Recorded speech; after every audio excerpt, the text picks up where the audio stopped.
નમસ્કાર દર્શક મિત્રો, ધ ઇન્ડિયન ટાઈમ્સ ન્યૂઝમાં આપનું સ્વાગત છે।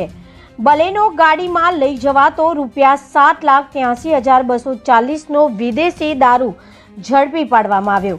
પાવી જેતપુર પોલીસ સ્ટેશન વિસ્તારમાં આવેલા વડા તળાવ 4 રસ્તા ઉપરથી ઝડપ્યો મોટી માત્રામાં વિદેશી દારૂ। ₹12,83,240ના કુલ મુદ્દામાલને ઝડપી પાડવામાં આવ્યો।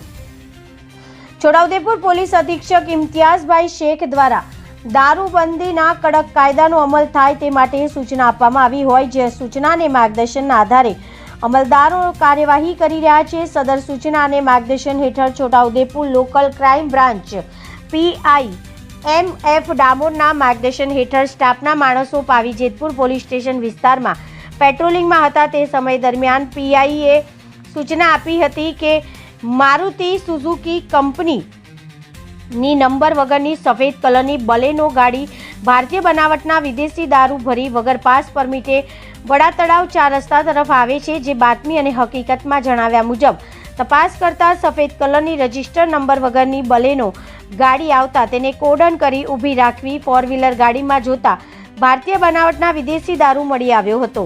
બલેનો ગાડીમાં ગેરકાયદેસર રીતે ભારતીય બનાવટના વિદેશી દારૂની બોટલ નંગ 2,440 કુલ કિંમત ₹7,83,240નો પ્રોહી મુદ્દામાલ તથા હેરાફેરીમાં વાપરેલ બલેનો ગાડી જેની કિંમત ₹5 લાખ મળીને કુલ ₹12,83,240નો મુદ્દામાલ કબજે કરવામાં આવ્યો છે। જ્યારે આ ગણનાપાત્ર કેસને શોધી જેતપુર પાવી પોલીસ સ્ટેશનમાં ગુનો રજીસ્ટર કરાવી કાયદેસરની કાર્યવાહી હાથ ધરવામાં આવી છે। જ્યારે ફરાર કાર ચાલકને પકડવા પોલીસે ચક્રો ગતિમાન કર્યા છે।